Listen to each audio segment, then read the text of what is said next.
Assalaamu calaykum waraxmatullaahi wabarakaatuh. Soo dhowaada akhyaare. Qisadeena maanta waxay ku saabsan tahay nin lagu magacaabi jiray Rico Harris, kaasi oo si kedis ah u qarsoomay. Sidoo kale waayitaankiisu wuxuu ka tegay isweydiimo badan, waxaanu ka mid noqday dadka u qarsoomay sida cabsida leh. Haddaba aynu ku socono mawduuceena maanta.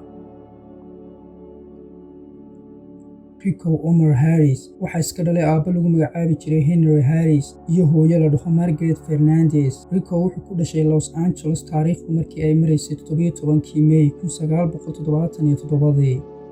Kadib dhalashada wiilkoodaasi waxay u guureen Oregon.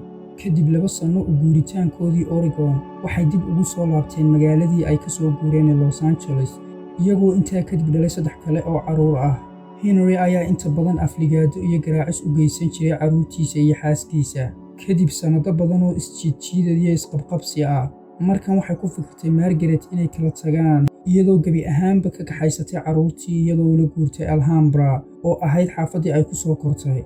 Rico ayaa inta badan hayn jiray qoyska, halka ay hooyadiina in badan shaqayn jirtay.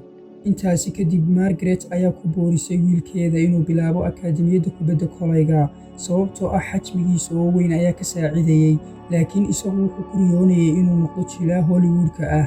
Si taas loo gaarana, isaga iyo wiil ay saaxiib yihiin waxay dhigan jireen dugsiga sare ee Hollywood-ka.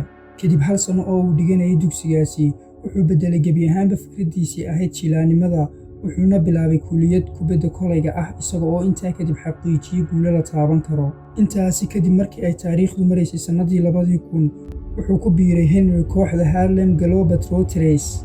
Kadib 1 bil ku biiritaankiisii kooxdan, isagoo la socda saaxiibtiis, wuxuu galay dagaal kaas oo sababay inay jug culus ka soo gaadho madaxa, ilaa uu aakhirkii ka dhacay sare joogga isagoo si degdega loogu qaaday cisbitaal. Intaasi kadib waxay noqotay natiijadii jawaabtiisu mid aan dhab ahaantii isaga ka farxinaynin, taasi oo lagu sheegay inuu soo dhammaaday waayihiisii kubadda kolayga, isagoo keliyata ay da'diisu tahay 24 sano. Intaasi kadib waxay noloshii Rico isku beddeshay dhanka madow, kadib markii uu bilaabay isticmaalka daraagiska iyo maandooriyaha kala duwan oo ay ka mid ahaayeen heroin iyo cocaine, ilaa uu aakhirkii ka tuugsaday waddooyinka magaalada Los Angeles. Intaasi kadib, dadaallo lagu doonayay in Rico lagu beddelo noloshiisa ayaa gebi ahaanba fashilmay. Kadib markii ay taariikhdu maraysay sannadii 2007, wax yar kadib markii uu 30 jirsaday, ayuu ugu dambayn bilaabay Rico inuu isbeddelo, kadib markii uu si toos ah u qaatay dawadii dhakhtarku u qoray. Intaasi kadib waxaa la geeyey xarun dhaqan celis oo ku taala magaalada Los Angeles. Dabcan soo kabsashadiisu waxay qaadatay waqti badan. Markii uu sidaas uga soo baxay, wuxuu u muuqday gebi ahaanba mid bogsaday, wuxuuna la degay wiil ay saaxiib ahaayeen oo lagu magacaabi jiray Wilfred Nyong'o, kaas oo ay isku xarun ka soo baxeen. Kadib wuxuu shaqo ka helay meelaha security detailska.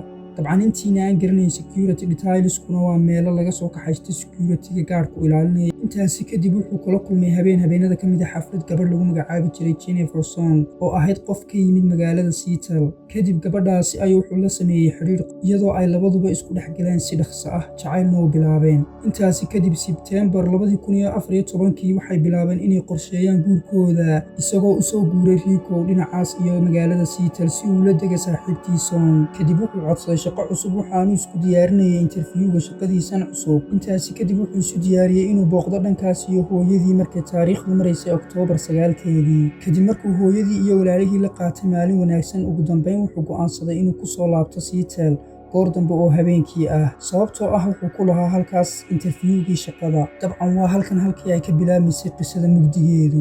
Intaasi kadib diiwaanadu waxay muujinayaan inuu istaagay loodi koonfurta Sacramento si uu gaadhiga shidaal ugu shubto. 10:45 subaxnimo ee Oktoobar 10-keedii wuxuu ka soo wacay Song waqooyiga Sacramento, wuxuuna ka tegay fariin isagoo oo u sheegay inuu fuulayo buuraha si uu halkaasi ugu nasto, maadaama aanu hurdo badan seexan sidii uu uga yimid Seattle. Isla maalintaas 11:15 ayuu telefoonkiisii damiyey, halkaasi ayaana cid ugu wardambaysay Rico iyo wixii ku dhacay. Kadib Song ayaa dareentay inay wax khaldan yihiin. Intaasi kadib waxay wacday Rico hooyadiis, laakiin markan waxay isku afkarteen inuu hadda ka hor dhowr saacadood si iskii ah u maqnaa. Sidaa darteed waxay go'aansadeen inay sugaan ilaa inta uu ka soo noqonayo. Kadib gelinkii dambe ee maalintaas, markii ay sugayeen, Margaret ayaa ku wargelisay booliiska Alhambra inuu maqan yahay wiilkeedii Rico. isla galabtaas ku-xigeenka guddoomiyaha amniga ee degmada yoolow oo gaaf wareegaya jidadka magaalada ayaa wuxuu arkay gaadhi madow oo noociisu yahay niisaankaasi oo yaala baarkinka maalintii labaad oo xiriir ah. intaasi kadib wuxuu gudagalay baadhitaan kooban. kadib wuxuu eegay gudaha gaadhiga waxaanu ku arkay cd-yo, kaadhadhka deynta iyo waraaqo kala duwan oo daadsan gudaha gaadhiga.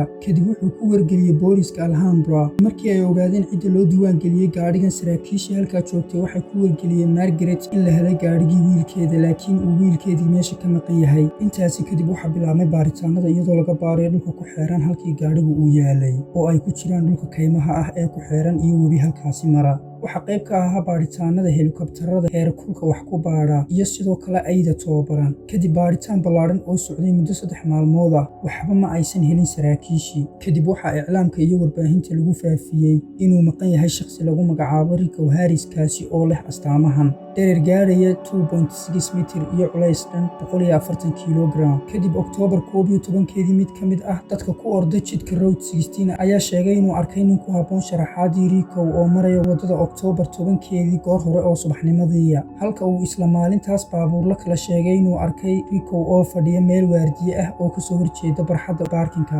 kadib baabuurkiisii ayaa meesha laga jiiday. kadib Oktoobar 18 8 maalmood kadib fariintii ugu dambeysay ee Rico shakhsi gaadhi wata ayaa soo sheegay inuu arkay Rico, isla markaasina uu ku arkay goobtii Rico gaadhigiisa laga jiiday isagoo fadhiya goor hore oo subaxdii. kadib wargelintaasi waxaa bilaabmay baadhitaano kale oo hor leh iyadoo meesha laga helay caddaymo muujinaya inuu Rico u dhaqaaqay dhanka buuraleyda. baadhayaasha ayay sidoo kale u suura gashay inay helaan boorsadii Rico oo taala meel qiyaastii u jirta 400 mitir halkii uu fadhiyey subaxdii hore. sidoo kale meel aan halkaasi ka fogeyna waxaa laga helay moobilkiisii. kadib baadhitaan lagu sameeyey moobilkiisii waxaa laga helay sawiro moobilka lagu sawiray biyo-mareen halkaasi mara, iyo sidoo kale sawir selfie ah oo uu hortaagan yahay calaamadda darawallada kusoo dhaweysa degmada yoolow. waxaa sidoo kale laga helay telefoonka muuqaalo muujinaya in loo duubay si aan ula kac ahayn, waxaana la caddeeyey in uu Rico noolaa habeennimadii Oktoobar 10. intaasi kadib ilaa maantadan ma jirto cid meel ku sheegi karta Rico iyo waxa ku dhacay toona. haddaba aynu eegno warbixintii ay ciidanku ka soo saareen, iyadoo ay kiiska ninkani ka buuxaan isweydiimo badan